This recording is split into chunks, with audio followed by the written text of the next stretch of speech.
Hello mga sangkay! Hold on pala. Sino ba mahilig sa bangus dyan? Huwag naman tayo puro prito. Gagawaan natin ang paraan para maiba. Pero ipiprito ko muna no? May nakaredy na pala ang kawali dito. So, piprito ko lang yung aking bangus. Minarinit ko pala yan sa may asin, paminta at saka kalamansi. So, alam nyo na ang gagawin ko. Kasi meron ako nakareading onion dito, white onion at saka sili. Tara, prito muna natin.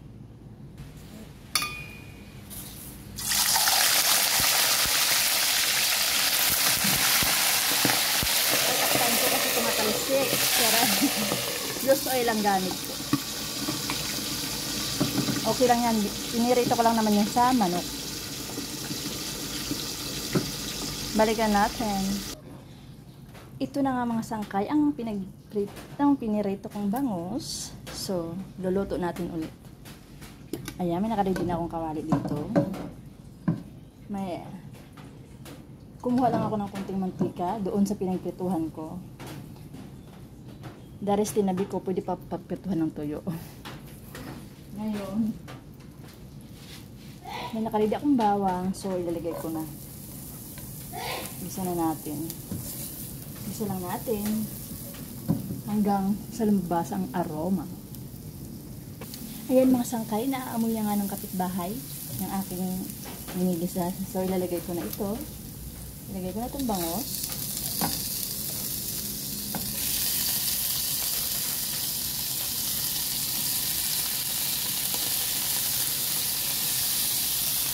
Ilalagay ko rin itong sauce na pinagbabaran ko. Dadagdag tayo ng tubig, siyempre.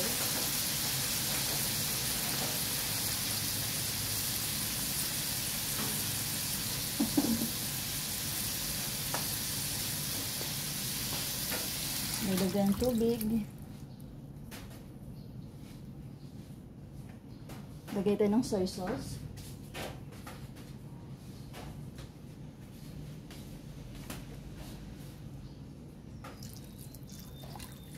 Ayan, padami ata.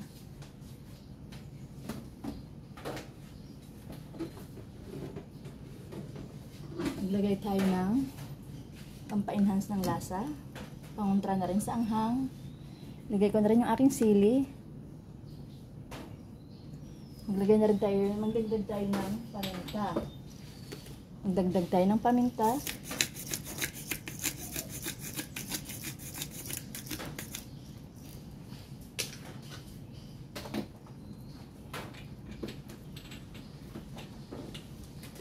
Lagay tayo ng chicken powder.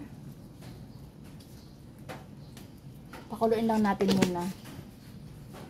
Hanggang sa medyo maglapot yung sauce, saka natin ilalagay ang ating white onion. Ayan. Siguro alam nyo na yung niluluto ko ano. Takpan natin para siyempre kumulo. Balikan natin. Ayan na mga sangkay. Balik ulit tayo. Medyo nag-reduce na yung water na, so titikman na natin.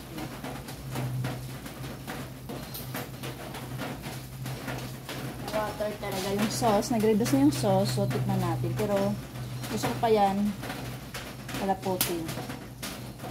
Ayoko ng lapot na ano. Hindi ako mahilig magpalapot na ano, yung lalagyan ng mga kung ano-ano. Charot. Depende sa luto.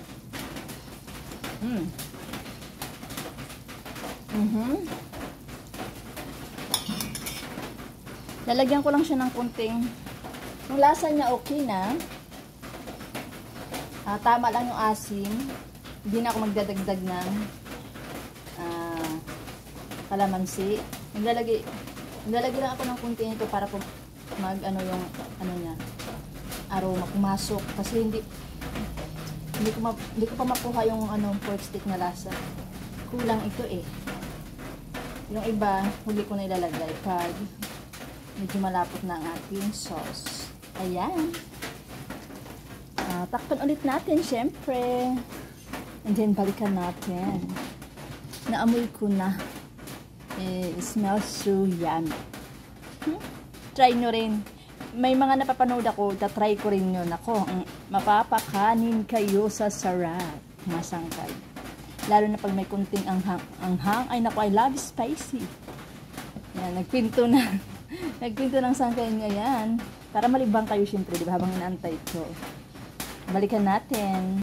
Hindi ko nga maano ang anghang mga sangkay dahil hindi ko naman yung ginupit na dalawa. So, nagdagdag ako ng isang siling red. Gugupitin ko para lumabas ang anghang. Pwede rin kayo maglagay ng siling green. Pampaganda ng kulay. Tapan ulit natin. Then, balikan natin. Kasi medyo marami pa ang kanyang sauce. So, gusto ko pa kuntiin pa. Ayan mga sangkay, lalagyan na natin ang ating huling ricado. Dinagdagan ko nga dahil mahilig din ako sa sibuyas. Kinakain ko to. Nilagay na natin. Tapos, mga 2 minutes or 1 minute lang. Takpan natin. Tapos, pwede na. Ayan. Ay, sarap ha. Parang nagluto ako ng onion. Tapos, sinuhugan ko ng bangus. Ay, Anli. Mga sangkay, kung wala naman kayong puting sibuyas, kung kulang meron kayo, pwede rin. Hindi nyo kailangan ay mga sangkay. Takpan lang natin saglit. Okay. Sarap. Ayan mga sangkay, after 2 minutes. Off na natin. Silipin natin. Ayan. Done. Bangus steak is done. Ayan. Sarap po. Thank you for watching.